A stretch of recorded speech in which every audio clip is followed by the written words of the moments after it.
Hey everyone, welcome to today's class. I hope आप सब बहुत अच्छे होंगे और आपकी पढ़ाई भी अच्छी हो रही होगी। तो दोस्तों, यहाँ पे हम पढ़ रहे हैं एनसीईआरटी क्लास 7th की ज्योग्राफी के बारे में।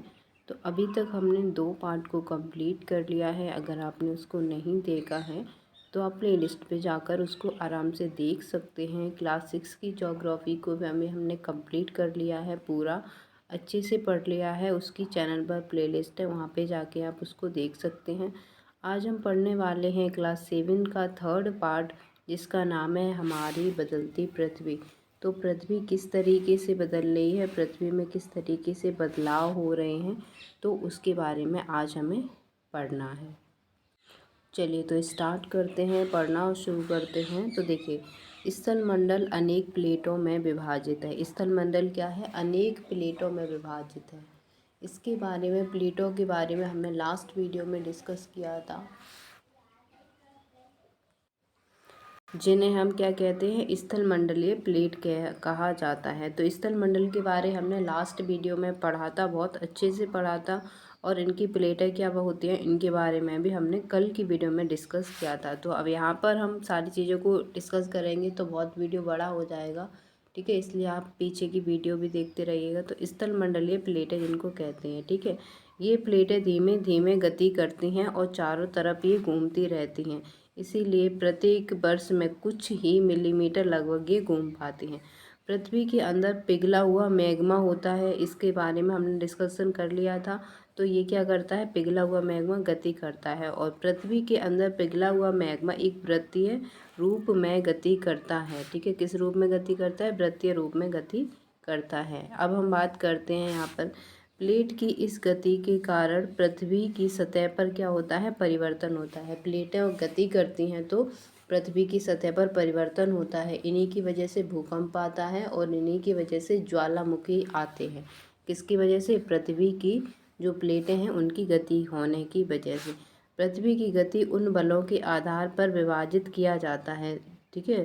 कौन कौन से बल होते हैं जिनके कारण ये गतियाँ उत्पन्न होती हैं? तो 2 प्रकार के यहाँ पर बल होते हैं।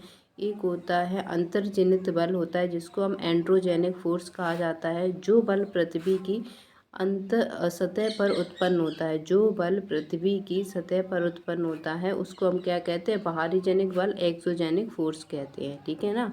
जो आंतरिक भाग में बल उत्पन्न होता है उसको एंड्रोजेनिक फोर्स कहा जाता है, और जो बाहरी सतह पर बल उत्पन्न होता है उसको एक्सोजेनिक फोर्स के नाम से जाना जाता है।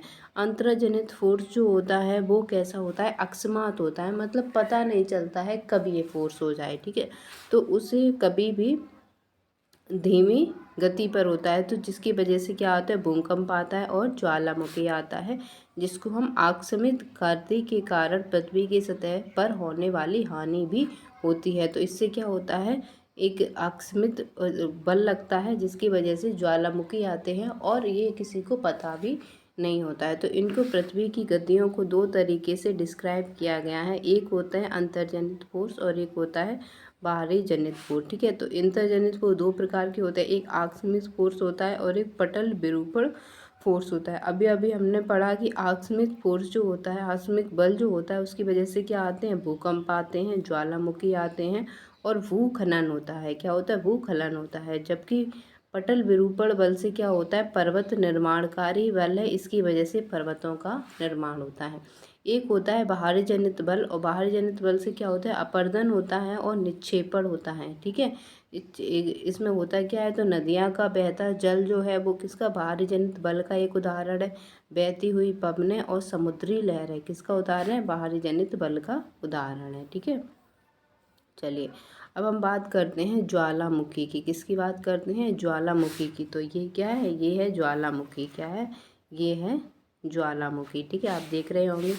तो देखिए, ज्वालामुखी भूपर्पटी पर खुला एक ऐसा छेद होता है जिससे पिघले हुए पदार्थ अचानक से निकलते हैं, ठीक है। तो ये एक आकस्मिक बल लगता है जिसकी वजह से अचानक से अंदर से जो पिघले हुए पदार्थ निकलते हैं उसको क्या कहते हैं? उसको हम कहते हैं ज्वालामुखी। क्या कहते हैं? ज्वालामुखी कहा जाता है। ज्वालामुखी का ये वाला जो भाग होता है जहाँ से ये पदार्थ निकलता है, इसको क्रिएटर कहा जाता है। पृथ्वी के अंदर भरा हुआ जो पदार्थ होता है पिघला हुआ, उसको मैग्मा कहा जाता है। और जब ये मैग्मा बाहर निकल आता है तो इसको किस नाम से जानते हैं? इसको लावा के नाम से जानते हैं। ठीक है, इसको परपटी होती है और परपटी के नीचे क्या होता है? मेंटल होता है। ये दोनों ही पृथ्वी की परतें होती हैं, जो कि हमने लास्ट वीडियो में पृथ्वी की परतों के बारे में पढ़ा था। ठीक है, चलिए अब हम बात करते हैं थोड़ी सी आगे ज्वालामुखी के बारे में। तो स्थलमंडलीय प्लेटों की गति करने पर पृथ्वी की सतह में कंपन होता है। यह कंपन पृथ्वी के चारों ओर गति करता है। इस कंपन को भूकंप कहते हैं। जब कंपन होता है प्लेटों की गति की वजह से, तो इसी कंपन की वजह से क्या आता है? भूकंप आता है। भू परपटी के नीचे वह स्थान जहाँ कंपन उत्पन्न होता है उसको क्या कहते हैं? उद्गम केंद्र कहते हैं। जहाँ से कंपन उत्पन्न होता है उस जगह को हम उद्गम केंद्र कहते हैं। उद्गम केंद्र के भू सतह पर उसके निकटतम स्थान को अधिकेंद्र कहते हैं। उसके पास वाले स्थान को उद्गम केंद्र, जहाँ से भूकंप स्टार्ट हुआ और उसके एक पास वाला स्थान है जिसको हम क्या कहते हैं? अधिकेंद्र कहते हैं। अधिकेंद्र से कंपन बाहर की ओर तरंगों के रूप में गमन करता है और अधिकेंद्र जो केंद्र होता है उसके निकट जो होती है सबसे ज़्यादा हानि होती है भूकंप की वजह से। और जो अधिकेंद्र होता है उसके दूर बढ़ने पर जो कंपन होता है उसकी गति, मतलब जो भूकंप होता है उसका कंपन या फिर हम कहें उसकी गति धीमे धीमे कम होने लगती है। ठीक है, तो देखिए ये क्या है? ये हमारी पृथ्वी है, पृथ्वी की भूपर्पटी है। यहाँ से क्या हुआ है? कंपन उत्पन्न हुआ है, जिसको हम अधिकेंद्र कहेंगे। क्या कहेंगे? अधिकेंद्र कहेंगे। और धीरे धीरे ये क्या बढ़ रहा है? ऊपर की तरफ बढ़ रहा है। ये क्या है? हमारी प्लेट सीमा है। भूकंप तरंगें सभी दिशा में बाहर की ओर निकलती हैं, तो ये क्या कर रही हैं? ये इस तरीके से घूम रही हैं, तो ये भूकंप की तरंगें हैं। क्या है? भूकंप की तरंगें हैं। ठीक है, भूकंप की भविष्यवाणी करना संभव नहीं है, भूकंप को जानना संभव नहीं है, लेकिन यदि हम पहले से तैयार हों तो इसके प्रभाव को निश्चित रूप से कम किया जा सकता है। स्थानीय लोग कुछ सामान्य तरीकों से भूकंप की संभावना का अनुमान लगाते हैं। जैसे जानवरों के व्यवहार को देख के हम भूकंप का अनुमान लगा सकते हैं। ठीक है, जानवरों के व्यवहार का अध्ययन करके, तालाबों में मछलियों की उत्तेजना का अध्ययन करके हम भूकंप का पता लगा सकते हैं। और सांपों का धरातल पर आना, तो इन सब चीज़ों की वजह से हम भूकंप का पता लगा सकते हैं कि भूकंप आने वाला है या फिर नहीं। ठीक है, कुछ यहाँ पे प्रमुख स्थल आकृतियाँ दी गई हैं। ठीक है, अपक्षय और अपर्दन नामक दो पराक्रम होते हैं जो दृश्य भूमि लगातार विघटित होती रहती है। पृथ्वी के सतह पर सेलों के टूटने से जो क्रिया होती है उसको कहते हैं अपक्षय क्रिया। भूदृश्य पर जल, पवन, हिम जैसी विभिन्न घटनाओं के द्वारा होने वाले क्षय को क्या कहते हैं? अपर्दन कहा जाता है। वायु, जल आदि अपदित पदार्थों को एक स्थान से दूसरे स्थान पर ले जाते हैं। वायु, जल ये क्या करते हैं? जो अपदित पदार्थ होते हैं उनको क्या करते हैं? एक स्थान से दूसरे स्थान पर ले जाते हैं। फलस्वरूप उस स्थान को क्या करते हैं? ये निक्षेपित करते हैं। अपर्दन एवं निक्षेपण के ये प्रक्रम पृथ्वी के धरातल पर भिन्न आकृतियों का क्या करते हैं? निर्माण करते हैं। ठीक है, कहीं पर देखिए, कहीं पर चट्टानें जो होती हैं वो कहीं पर टूट जाती हैं और वहाँ से जल या फिर वायु, हवा की बात करें तो वहाँ से उठा करके वो दूसरी जगह पर उसका इस्टेब्लिश कर देते हैं। या फिर हम बात करें कि यहाँ एक जगह से उठा के दूसरी जगह पर इकट्ठा कर देते हैं, तो वहाँ पर जहाँ इकट्ठा किया वहाँ पर एक तरीके की स्थलाकृति बन जाती है। ठीक है, नदियों के क्या क्या कार्य होते हैं? तो यहाँ पे आप देख सकते हैं नदी के कार्य।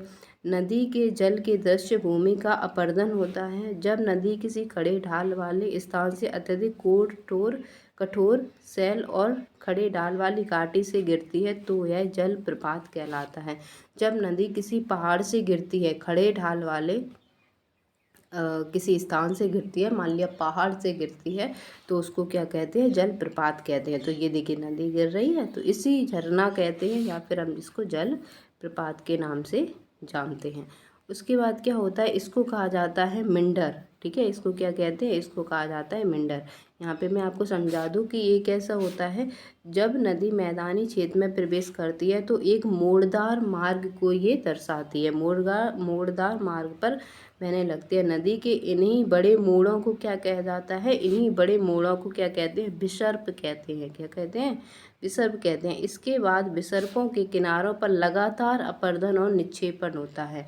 विसर्प लूप के सिरे निकट आते जाते हैं, समय के साथ विसर्प लूप नदी के कट जाते हैं, जैसे कि ये कट गया है, ठीक है, इस तरीके से चल रही थी, ठीक है, और ये सिंगल लेक यहाँ पर कट गया है, जिसे क्या कहते हैं, जिसे चाप झील कहते हैं। क्या कहते हैं? जिसे चाप झील कहा जाता है। कभी कभी नदी अपने तटों से बहकर होने लगती है, फलस्वरूप निकटवर्ती क्षेत्रों में बाढ़ आने लगती है। मतलब कभी कभी नदी जो है अपने पड़ोस में और ज़्यादा बहने लगती है, जिसकी वजह से बाढ़ आने के चांसेस बढ़ जाते हैं। बाढ़ के कारण नदी के तट निकटवर्ती क्षेत्रों में महीन मिट्टी एवं अन्य पदार्थ का निक्षेपण करती है।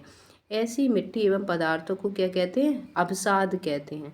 इसमें समतल उपजाऊ बाढ़कृत मैदान का निर्माण होता है। ये मिट्टी जो होती है बहुत ही उपजाऊ होती है। नदी के उत्थित तटों को तटबंध कहा जाता है। समुद्र तक पहुँचते पहुँचते नदी का प्रवाह धीमा हो जाता है तथा नदी अनेक धाराओं में विभाजित हो जाती है। और जब नदी अनेक धाराओं में विभाजित हो जाती है तो हम इसको क्या कहते हैं? उसको कहा जाता है वितरिका। क्या कहा जाता है? वितरिका कहा जाता है।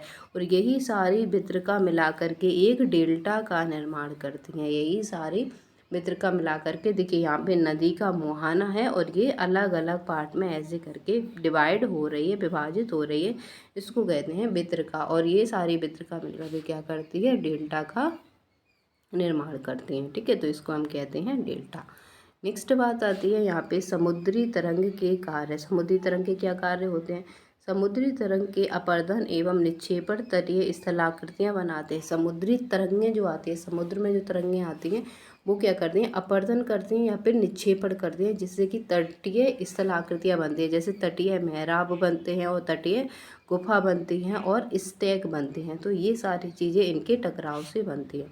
समुद्री तरंगें लगातार शैलों से टकराती रहती है। तो ये शैल हैं, कल की वीडियो में हमने डिस्कस किया था शैल किसको कहते हैं।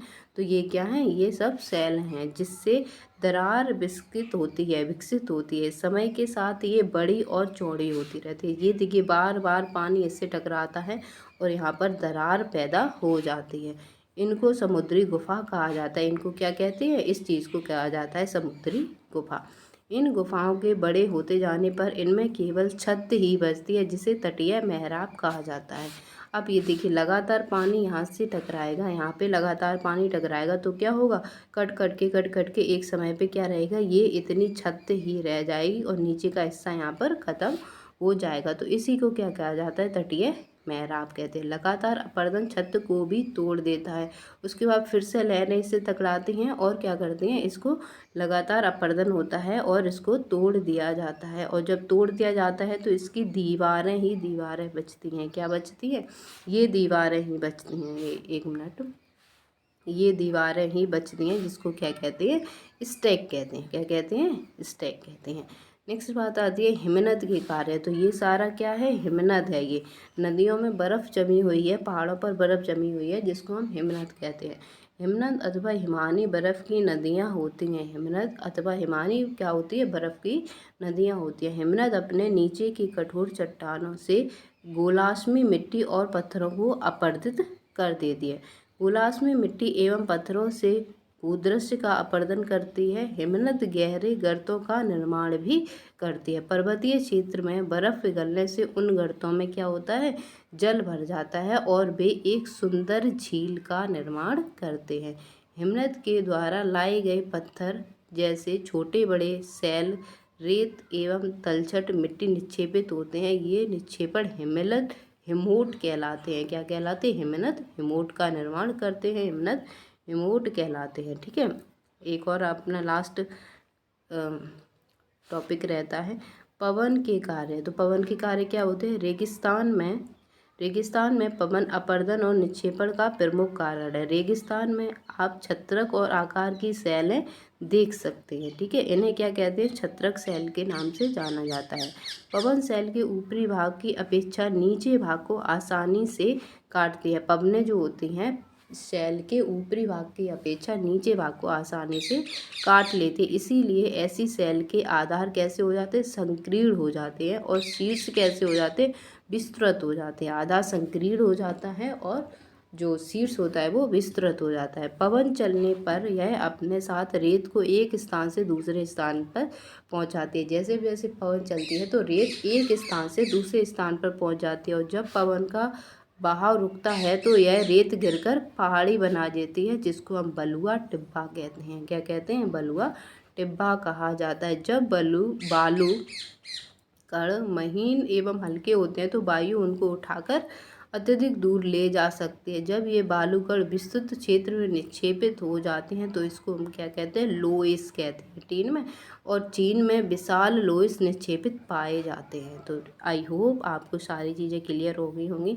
आज का हमारा ये बेसिक सा चैप्टर था।